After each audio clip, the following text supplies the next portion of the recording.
ದೇವರ ದಯ ಇದ್ದರೆ ಮಾತ್ರ ದೇವರ ಕಥೆ, ದೇವರ ಗ್ರಂಥಗಳು ನಮ್ಮ ಅನುಭವಕ್ಕೆ ಬರುತ್ತೆ, ಅರ್ಥ ಆಗುತ್ತೆ, ಮರ್ತೋಗಲ್ಲ. ಕೆಲವು ಸತಿ ಅರ್ಥ ಆಗಿದ್ರೂ ಮರ್ತೋಗ್ಬಿಡುತ್ತೆ. ವ್ಯಾಸರಾಜರ ದೈವಿ ಸಂಪತ್ತಿ ಅಂಥದ್ದು ಅಂದರೆ ಒಮ್ಮೆ ಹೇಳಿದ್ರೆ ಸಾಕು, ಚೆನ್ನಾಗಿ ಅರ್ಥ ಆಗುವಂಥದ್ದು. ನಮಗೆ ಒಮ್ಮೆ ಹೇಳಿದ ಅರ್ಥ ಆಗುತ್ತೆ, ಆಚಾರ್ಯ ಏನೋ ಹೇಳಿರ್ತಾರೆ, ನಮ್ಗೆ ಇನ್ನೇನೋ ಅರ್ಥ ಆಗಿರುತ್ತೆ. ಅಯ್ಯೋ ನೀವು ಹೀಗೆ ಹೇಳಿದ್ರ ಅಂತ ಆಮೇಲೆ ಕೇಳ್ಬೇಕು. ಅವ್ರು ಹೇಳಿದ್ದೇ ಒಂದು, ಇವ್ರು ತಿಳ್ಕೊಳ್ಳೋದೇ ಒಂದು, ನಮ್ಗೆ ಅರ್ಥ ಆಗೋದೇ ಬೇರೆ ಬೇರೆ. ಯಥಾರ್ಥ ಜ್ಞಾನ ಆಗಬೇಕಾದ್ರೂ ದೇವತೆಗಳ ಅನುಗ್ರಹ. ಯಥಾರ್ಥ ಜ್ಞಾನ ಆದದ್ದು ಮರೆಯದೇ ಇರಬೇಕು, ಅದು ದೇವರ ಅನುಗ್ರಹ. ಯಾವತ್ತೋ ಓದಿದ್ದು ನೆನಪಿಗೆ ಬರ್ತಿಲ್ಲ ಅಂತ. ಬರ್ತಿಲ್ಲ ಅಂದರೆ ನೀವು ತರೋದಲ್ಲ, ಅವನು ಕೊಟ್ಟರೆ ಉಂಟು, ಇಲ್ಲದೇ ಇದ್ರಿಲ್ಲ. ಮರೆತದ್ದನ್ನು ನೆನಪಿಗೆ ತಂದು ಕೊಡುವವ ಯಾರು ಅಂದರೆ ಭಗವಂತ. ಬರೀ ಕೆಲಸಕ್ಕೆ ಬಾರದಿದ್ದಾಗ ನೆನಪು ತಂದು ಕೊಟ್ಟರೆ ಏನು ಪ್ರಯೋಜನ?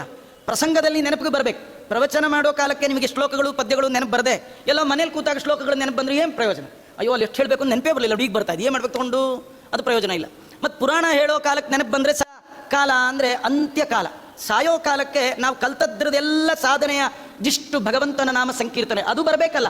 ಅದು ಅವನು ಕೊಟ್ಟರೆ ಉಂಟು, ಇಲ್ಲದೇ ಇಲ್ಲ. ಅದು ದೈವಿ ಸಂಪತ್ತು. ವ್ಯಾಸರಾಜರಿಗೆ ಕ್ಷಣ ಕ್ಷಣಕ್ಕೆ ಆ ದೈವಿ ಸಂಪತ್ತಿನ ದ್ಯೋತಕ ಬ್ರಹ್ಮಣ್ಯ ತೀರ್ಥರ ಅನುಭವಕ್ಕೆ ಬರ್ತಿತ್ತಂತೆ. ಅವರು ಪಾಠ ಹೇಳ್ತಾ ಇದ್ರೆ ಆ ಮಗು ಕೇಳುವ ರೀತಿ ಮತ್ತು ಚಿಂತನೆ ಹೇಳುವ ಕ್ರಮ ಬಹಳ ಸಂತೋಷ ಕೊಡ್ತಾ ಇದೆ. ಯಾವಾಗಲೂ ಗುರುಗಳಿಗೆ ಒಳ್ಳೆ ಶಿಷ್ಯ ಸಿಕ್ಕಿಬಿಟ್ರೆ ಅವ್ರ ಪಾಠ ಹೇಳಲಿಕ್ಕೆ ಭಾರಿ ಖುಷಿ. ಎಷ್ಟು ಹೇಳಿದ್ರು ಅರ್ಥ ಆಗದೆ ಇರೋ ಗುರುಗಳನ್ನ ಕಂಡ್ರೆ ಅವ್ರಿಗೆ ಅಳು ಬರುತ್ತೆ. ನೀಕೆ ಪಾಠಂ చెప్పి ನಾಲ್ಕು ಮಾನಂಪೋಯ ಅಂತ, ನಿಂಗೆ ಪಾಠ ಹೇಳಿ ನಂಗೆ ಮರ್ಯಾದೆ ಹೋಗುತ್ತೆ ಅಂತ.